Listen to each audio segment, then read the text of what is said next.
with doing a basic A to E assessment today just to refresh our brains. This is quite vital to all of our patients, and we should be doing this on all of our secondary assessments. So A to E is a methodical approach, breaks things down and makes it quite easy. So A, start with airway. So when we look at airway, we're going to look, listen and feel. So when you walk into a patient, you're immediately going to get an idea if their airway is patent or not by if they can respond and talk to you, whether they're talking in full sentences. So come up to patient and say, "Hi Bob, how you going?" They're talking to you, airway's patent. If you hear gurgling sounds or coughing, wheezing, stridor, then you need to investigate more. So you can have a look in their airway and just make sure that's empty. If there's any blood or anything that needs to be suctioned, give it a quick suction. Patient's unconscious, do a quick airway manoeuvre and send for help. So that's basic airway, very, very quickly. And then we'll go down to breathing. So for breathing, I like to use rates because it allows me to remember everything. So first one is respiratory rate. What's the patient's respiratory rate? Anything above 24, you should be really concerned about, and that could be an early sign of sepsis or something underlying. Then you want to auscultate just quickly and have a quick listen to their lungs.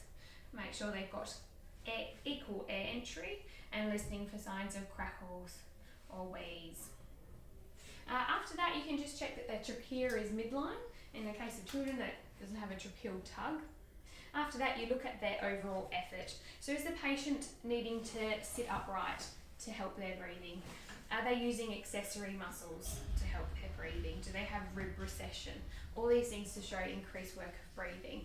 And at any stage, you can put the patient on oxygen, and preferably high flow oxygen if they are particularly unwell. And then lastly, saturations. Pop that probe on their finger and see if you can get a SATS reading. You can try earlobe and things like that. And then circulation. So circulation, once again, you're looking at the patient. So does the patient look pale? Do they have cool peripheries when you touch them? Checking their central cap refill, holding down for 5 seconds. 1, 2, 3, 4, 5. Bringing your thumb up and seeing how many seconds that takes.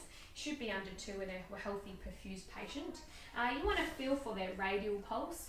You can also check with their central pulse to make sure that they're even. If they have a radial pulse, it's fairly well accepted that the patient has a systolic blood pressure of at least 80. So that's something that can make you feel a little bit better if you feel a radial pulse. When you're feeling for pulse, you want to make sure that you're feeling for strength and regularity. Also, you can put the patient on 3-lead monitoring or do a full ECG if indicated. You do your blood pressure as well and make sure that's okay. And then also think about, does the patient have IV access or are they going to need it? The earlier you put it in, the better. In anyone who presents with chest pain, I always do bilateral BPs and feel for bilateral pulses on them. When you are doing a cannula, you should think about taking bloods as well because that's quite important. And then you can feel for their temperature. Are they cold, clammy, sweaty, things like that. Then moving on to disability. So very simply, very quick way of looking at their conscious levels just by using AVPU. So A for alert, V responds to verbal commands, P only responds to pain, and U is unconscious. That's just going to give you a very quick breakdown. You can go further to do a GCS and things if needed. You should always consider the patient's blood sugar level. So just check the BSL and make sure that's within normal ranges. That should be done for all patients who present to an emergency department, apart from something that's really, really, really kind of simple. And then also think about what documentation do they bring in with them? Do we have any notes that can give us some past medical history? Do they have any allergies? Things like that. Then E, everything else, so top to toe exposure, having a look at their face and head, any signs of a head injury, any bloody nose, looking down on their torso, any signs of a rash, looking down on their legs, they have any swelling, any bleeding, any pain, and then also just checking the back of the patient, just turning them over and us just assessing to make sure once again there's no rash, there's no wounds, there's no signs of cellulitis.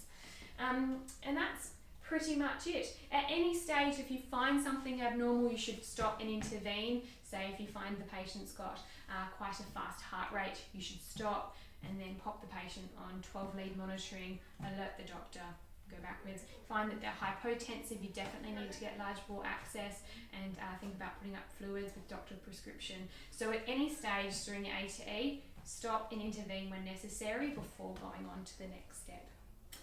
But that's pretty much much it. Thank